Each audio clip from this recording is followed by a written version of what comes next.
Well, hello there, fellow geeks and geekettes, and welcome to another video. Once again, I'm not surprised, just a little saddened by the fact that in 2021 we have to make researches like these, and that facts that should be obvious to everybody have to be proved by scientists and studies by the science. Look at this ridiculous shit.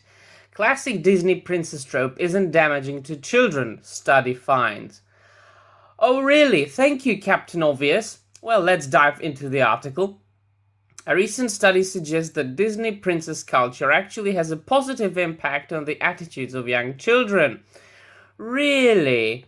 And you are realizing that right now, after literally hundreds of years of these fairy stories existing, since Hans Christian Andersen and the Brother Grimms wrote them down, and they collected them from folks, from normal people. These stories had been traded orally a long time before they were written down. So, and they held up until today. So it's obvious that they've got something positive in them, right?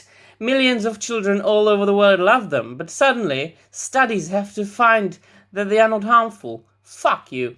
A recent long-term study on the effects of so-called princess culture on children revealed a surprising results that suggest that long-term interest in Disney princesses has positive impacts on children, especially in terms of progressive use of gender roles and a rejection of toxic masculinity. The most fascinating aspect of the study is that it was conducted by Brigham Young University professor Sarah Coyne. Of course, I almost became a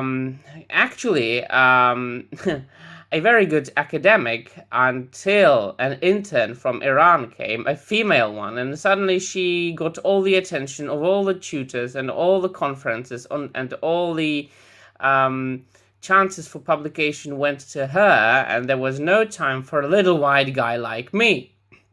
So if you are a chick, and if you have a strong feeling for social justice, you will be a successful academic. Who had previously done a notable 2016 study specifically showing negative effects on children through their interest in princess culture. Go and explain the difference in the past results and these new findings. A prior study found that in the short term, princess culture had a negative effect, but this changes over time. We're now seeing long-term positive effects of princess culture on how we think about gender, she added. As a developmental psychologist, I'm interested in looking at things over time. What's fascinating is that princess culture has done some really deep and beautiful things about womanhood and relationships. It's not fascinating, it's obvious. If we can grasp onto that, it can be truly healing for humanity. The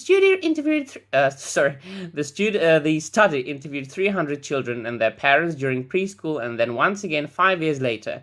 In the short term, the interest in Disney princesses were found to magnify stereotypes in children, but in long term, the effects became largely positive.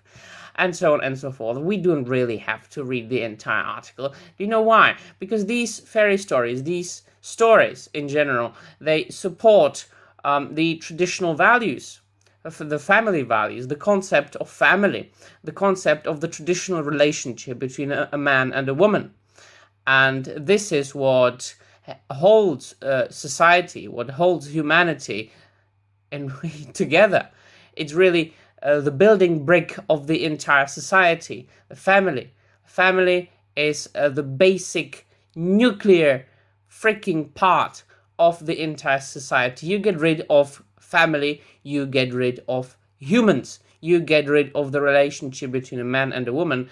You get rid of humanity. Who procreates? Men and women. Of course, I don't give a flying toss if you decide to be whatever, if you are a gay, if you are trans, whatever, if you decide to be genderless or gender fluid or one of the 55,000 different genders there are apparently according to some people, do whatever you want. It's not my business, it's your business. Be happy if you are happy that way. Just keep it to yourself. I mean, it's not business of other people. especially not of children, right? So if we want to move forward as society, as humanity, we need to support the idea of the traditional family. And that's what these stories are supporting.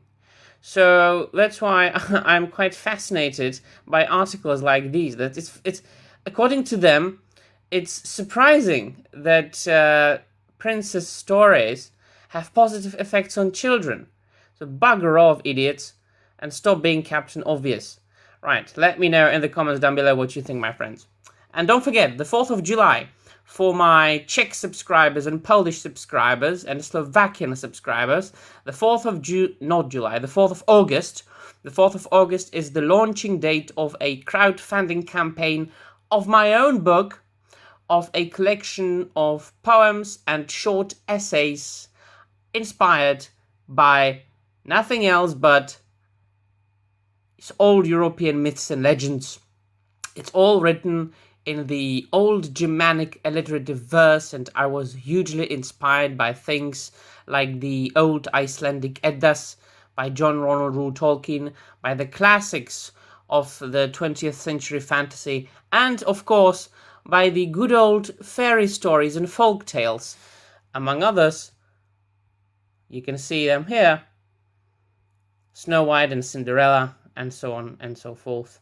So if you are a fan of good old traditional family values, of European values, and if you are from the Czech Republic, from Slovakia, or from Poland, don't forget to check out pointa.cz. The 4th of August is the launching date of the crowdfunding campaign for my book, and it's going to be beautifully illustrated. I believe that you will love it. It's a very good read. I can't wait for it being published. I couldn't be more excited. And that will be really all. Thank you very much for watching, and bye.